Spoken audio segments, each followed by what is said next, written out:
بسم اللہ الرحمن الرحیم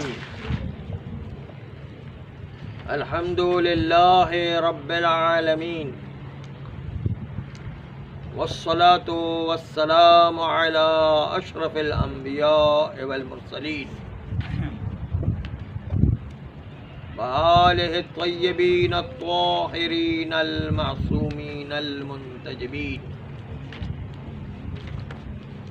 ولعنۃ اللہ علی اعدائہم اجمعین من الآن الى قیام یوم الدین. بسم اللہ الرحمن الرحیم وجعلناہم ائمۃ یہدون بامرنا وأوحینا الیہم فعل الخیرات وإقام الصلاة وإیتاء الزکاة وکانوا لنا عابدین. سورہ انبیاء کی 73ویں آیت. بسم اللہ الرحمن الرحیم انا اعطیناک الکوثر فصل لربک وانحر ان شانئک هو الابتر. ایک درود بھیج دے محمد و آل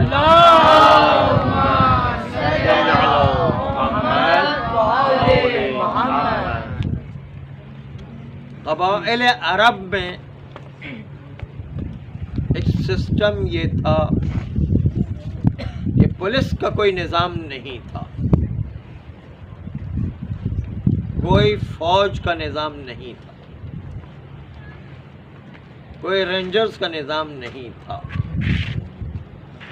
ہر قبیلہ والا اپنے قبیلے کے افراد کی حفاظت کیا کرتا تھا. چنانچہ جو شخص اپنے قبیلے سے نکل جائے اس کی جان مال عزت و آبرو خطرے میں تھی. کوئی بھی اس کی جان مال عزت و آبرو لے سکتا تھا کیونکہ وہ قبیلے سے نکل گیا جو قبیلہ ان کی حفاظت کی ضمانت لیا کرتا تھا. جب قبیلے سے نکل گیا تو کوئی اس کی حفاظت کرنے والا نہیں تھا کیونکہ پولیس فوج اور رینجرز تو تھی ہی نہیں. وہ صحراؤں میں اور بیابانوں کے اندر بھٹکتا رہتا اور اس کو کوئی بھی قتل کر سکتا تھا، کوئی بھی عزت لوٹ سکتا تھا، کوئی بھی اس کے مال کو لوٹ سکتا تھا. اس لیے وہ بے سہارا اور بالکل بے یار و مددگار ہو جاتا تھا.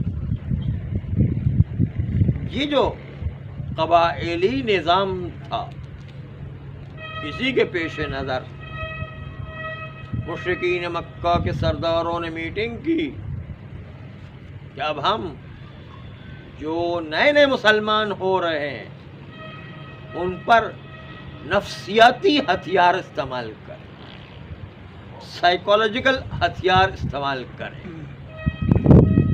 اور وہ نفسیاتی ہتھیار یہ ہے کہ جو بھی نیا مسلمان ہو رہا ہے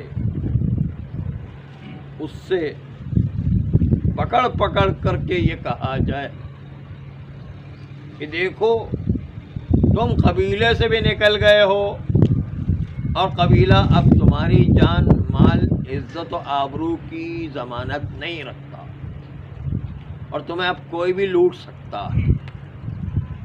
کوئی پولیس فوج اور رینجرز کا نظام تو ہے ہی نہیں. چنانچہ جو ہے یہ قبیلے سے نکل جانے کے نتیجے میں جب اسلام لے کر آتا تھا تو اپنے قبیلے سے نکل جایا کرتا تھا تو اس کی جان مال عزت و آبرو خطرے میں پڑ جایا کرتی. لیکن اسلام لانے کی وجہ سے، مسلمان ہو جانے کی وجہ سے، اسلام کے دائرے میں آنے کی وجہ سے مسلمان ان کی حفاظت کرتے تھے.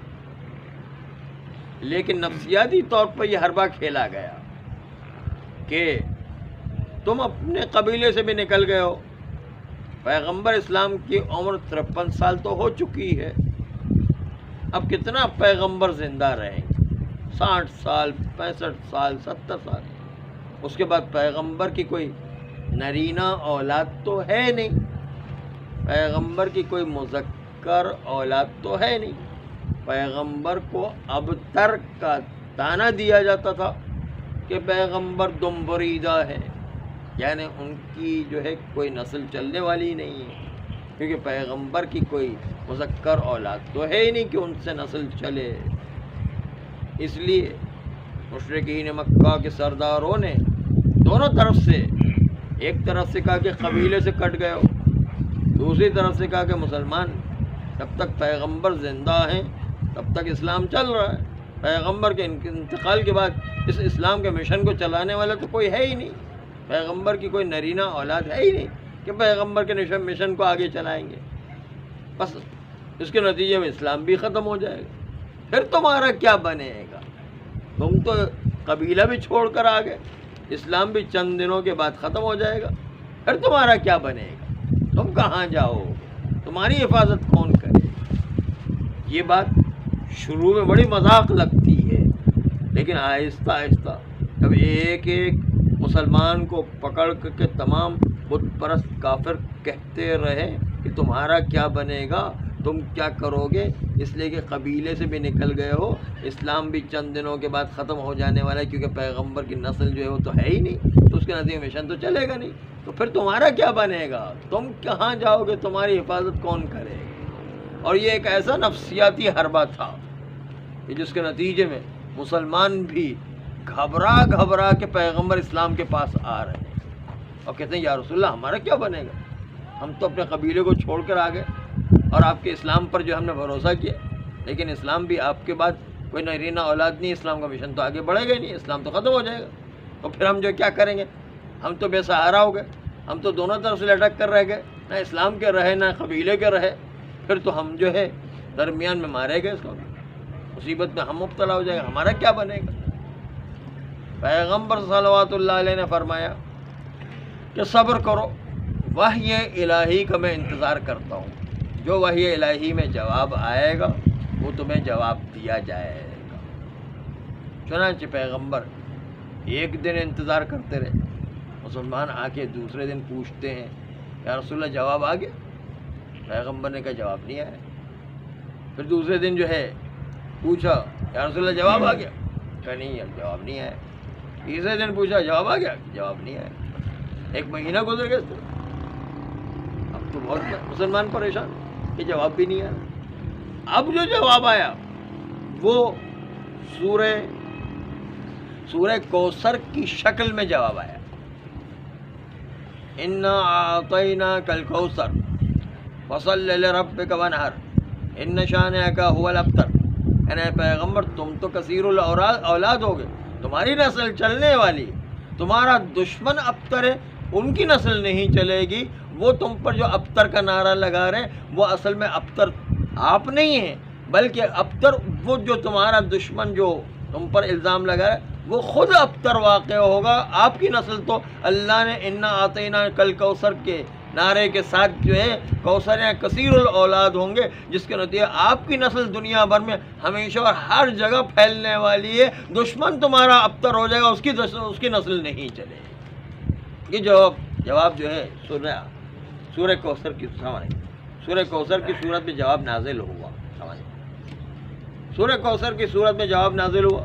تو اب جو ہے پہلے بت پرست مشرکین مسلمانوں کو پکڑ کے کہہ رہے تھے کہ تمہارا کیا بنے گا، اب جو انا اعطیناک الکوثر نازل ہو گیا، کیا پیغمبر کی نسل چلنے والی ہے، دشمن کی نسل ختم ہونے والی ہے، تو اب جو ہے پہلے مسلمانوں کو پکڑ کے کہا جاتا ہے تمہارا کیا بنے گا، اب مسلمان الٹا کافروں کو پکڑ کے کہتے ہیں کہ پیغمبر کی نسل تو چلنے والی، تمہارا دشمن جو ابتر ہوگا، انا اعطیناک الکوثر فصل لربک وانحر، یہ کہہ کر جو ہے دشمنوں اور بت پرستوں کو بار بار انا اعطینا سنایا جا رہا تھا، یعنی پیغمبر کی نسل کا چلے گی، دشمنوں کی نسل ختم ہو کر کے رہ جائے گی۔ یہ جو ہے انا اعطینا کا پیغام،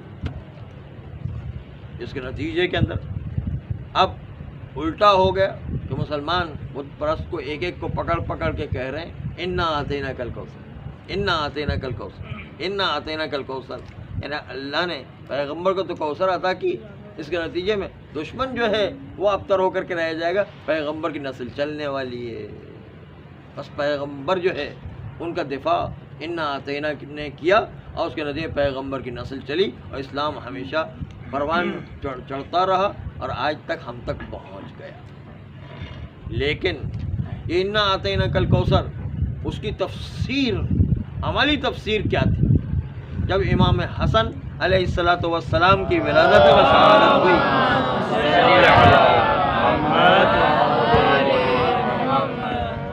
تو پورے مسلمانوں کے درمیان، پورے جزیرہ عرب میں ایک خوشی کی لہر دوڑ گئی کہ پیغمبر کے وہاں پر ایک مذکر اولاد پیدا ہو گئی ہے جس کا باپ بھی معصوم ہے، جس کی ماں بھی معصوم ہے، اور انہی کے ذریعے سے جو ہے اولاد کا سلسلہ چلا، جس کے نتیجے کے اندر پیغمبر کی عملی تفسیر کوثر کو دیکھنا ہو تو وجود امام حسن علیہ الصلوۃ والسلام وہ تھا جس سے کوثر کی تفسیر کا وجودی عملی پہلو جو ہے لوگوں کے سامنے آیا، جس کی وجہ سے پورے جزیرۃ العرب میں خوشی کی ایک لہر دوڑ گئی اور خوشی کا ماحول امام حسن کی وجہ سے پیدا ہو گیا.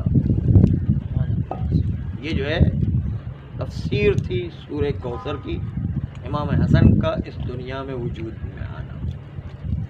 لیکن ایک لطیف نقطہ جو قرآن مجید ارشاد فرما رہا ہے وہ یہ کہ تمہارا دشمن ابتر ہوگا، یعنی ولید و عتبہ و شیبہ جو مشرکین مکہ کے سردار تھے اور پیغمبر پر الزام لگا رہے تھے کہ تم ابتر ہو گئے، تمہاری نسل بریدہ ہے، تمہاری جو ہے کوئی نرینہ اولاد نہیں، تمہارا مشن کیسے جاری رہے گا؟ یہاں پر قرآن نے کہا کہ نہیں، تمہارا دشمن جو ہے وہ ابتر رہے گا، یعنی ولید و عتبہ و شیبہ ان کے وہاں پر کوئی اولاد نہیں ہوگی اور ان سے جو کہ سلسلہ نہیں آگے بڑھے گا. ایک مرتبہ قرآن نے تو کہا یہ جو ابتر ہوں گے دشمن، لیکن عملی میدان میں تاریخ میں ہم دیکھتے کہ ان کی اولادیں تو تھی. قرآن نے کہا اولادیں نہیں ہوں گی، یہاں تو ان کی اولادیں تھیں. تو اب کیا معاملہ ہو گیا؟ ایک طرف سے جو قرآن کہہ رہا ہے کہ ان کی اولادیں نہیں ہیں، ابتر ہیں، نرینہ اولاد نہیں چلے گی، دوسری طرف ہم تاریخ میں دیکھتے ہیں کہ ان کی اولادیں تھیں. آپ کی وجہ سے پورے 10 جس ہو رہا ہے اب دونوں کی وجہ سے. تو جو ہے قرآن کہہ رہا ہے کہ جو ہے اولاد نہیں ہوگی اور یہ لوگ عملی طور پر اولادیں تھی.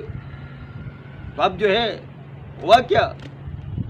امام علی النقی علیہ الصلوۃ والسلام نے سوال کیا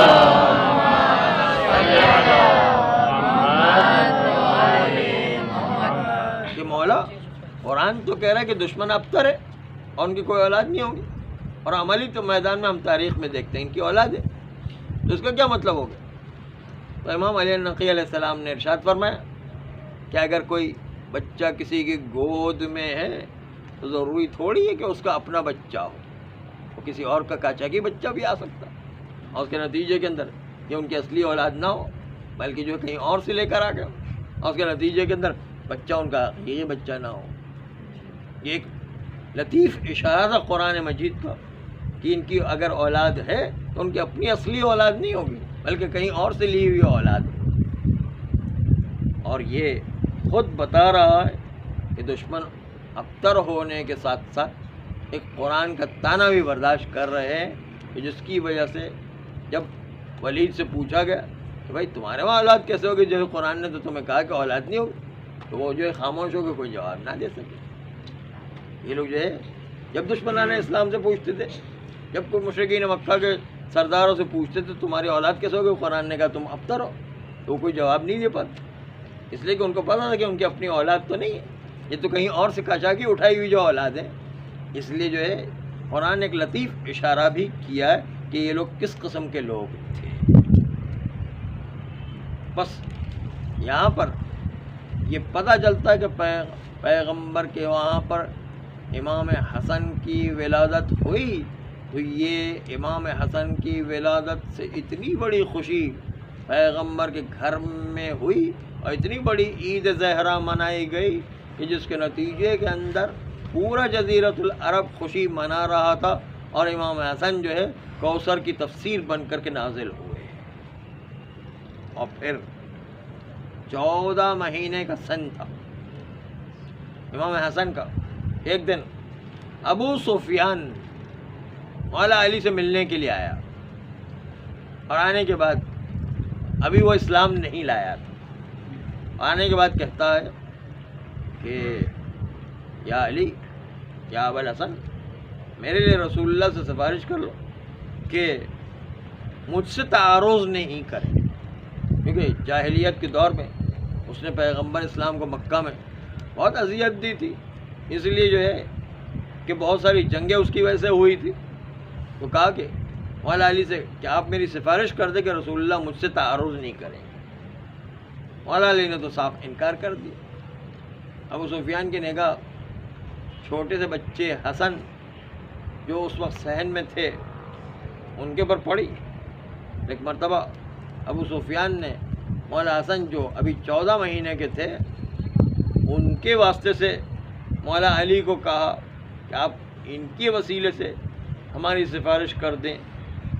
ایک مرتبہ مولا علی نے امام حسن سے کہا، جو بھی بچے تھے 14 مہینے کے، ان سے کہا کہ بیٹا حسن، اب تم جانو اور ابو سفیان، تمہارا معاملہ میں ابو سفیان کے حوالے کرتا ہوں، تم جیسا مرضی ہے کرو۔ چنانچہ یہ کہنا تھا کہ ایک مرتبہ امام حسن اٹھے، اٹھنے کے بعد ابو سفیان کے پاس آئے اور ابو سفیان کی ناک کو پکڑ کے ایسا مروڑا کہ جس کے نتیجے کے اندر درد پیدا ہوا، چیخیں نکلنے لگی۔ ایک مرتبہ ابو سفیان سے کہا کہ تم اگر سچے دل سے ابھی اسلام لے کر آ جاؤ تو اس کے نتیجے میں تمہاری سفارش کرنے اور تمہاری ذمہ داری لینے کی پوری جو ہے وظیفے کو انجام دوں گا، اور تمہاری سفارش میں پیغمبر اسلام سے کروں گا، لیکن شرط یہ ہے کہ تم بھی اسلام لے کر آ جاؤ۔ تو آپ دیکھیں اتنا چھوٹا سا بچہ، لیکن اس کے باوجود امام حسن کی کوشش یہ تھی کہ اسی وقت بچپنے کے اندر جو ہے وہ دعوت اسلام دے رہے ہیں اور اپنے جہاد کو اسی وقت سے جاری کیے ہوئے، تبلیغ کو اسی وقت سے جاری کیے ہوئے۔ اور پھر جب جو ہے 3، 4، 5 سال کی عمر ہوئی تو امام حسن مسجد میں جب رسول اللہ خطاب کیا کرتے تھے، تقریر کیا کرتے تھے، تو امام حسن اس تقریر کو سننے کے بعد آتے تھے گھر میں، اور گھر میں آنے کے بعد ایک مرتبہ شہزادی فاطمہ زہرا صلوات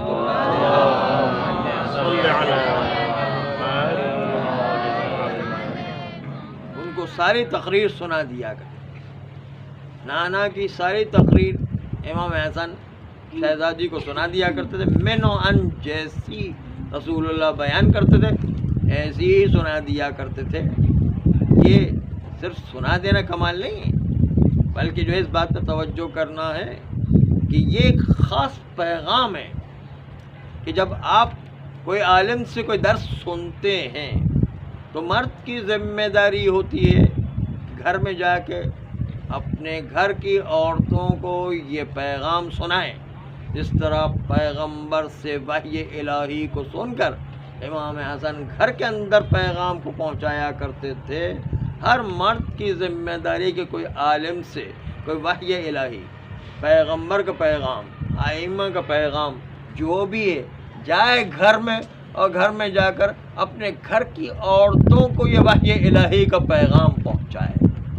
جو امام حسن کی سنت پر عمل کرنا ہوگا، اور امام حسن کی سنت پر عمل کرتے ہوئے ہر مرد اور ہر لڑکے کی ذمہ داری ہے جو سنتا ہے جا کر کے وحی الہی، پیغمبر کا پیغام، ائمہ کا پیغام گھر پر عورتوں کو سنائے، تاکہ گھر میں بھی وحی الہی کا پیغام اور وحی الہی کا نور جاگ اٹھے اور وہاں پر بھی تربیت کا پیغام موجود رہے۔ یہ امام حسن کی سیرت کا ایک اہم پہلو تھا۔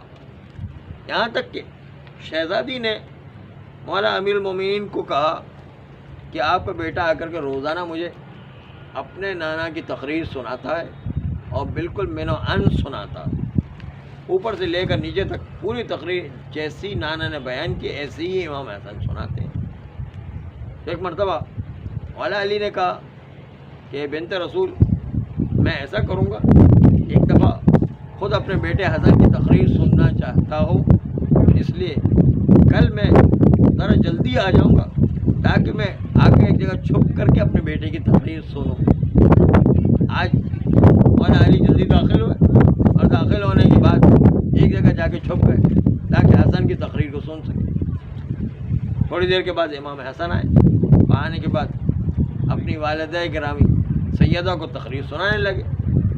ابھی تقریر سنا رہے تھے کہ امام حسن کی زبان میں لکنت پیدا ہو گئی، لکنت پیدا ہو گئی۔ تو ایک مرتبہ امام حسن کہنے لگے کہ آج پتہ نہیں میری زبان میں اور روانی کیوں نہیں ہے، میری زبان میں لکنت کیوں پیدا ہو رہی، ایسا لگتا ہے کہ میرا بابا کہیں سے کھڑا ہو کر میری اس تقریر کو سن رہا ہے اور دیکھ رہا ہے، اس کی وجہ سے جو ہے میری زبان پر لکنت آ رہی ہے۔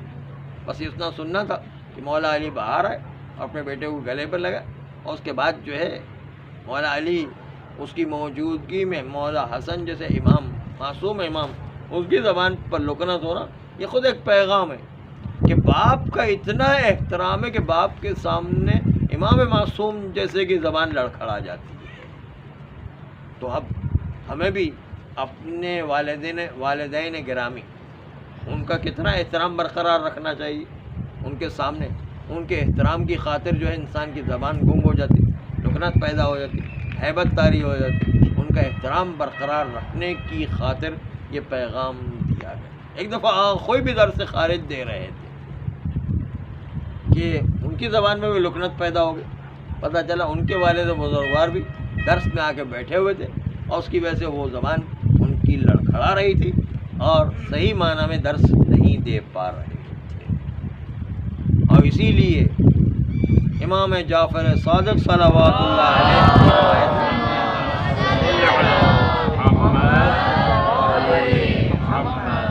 چھٹے امام نے ارشاد فرمایا کہ جب عورت میدان قیامت میں آئے گی تو پروردگار عالم عورت سے ایک ہی سوال کرے گا کہ کیا تم نے وہ احکام الہی جو تم تک پہنچے تھے تم نے اس پر عمل کیا یا نہیں کیا؟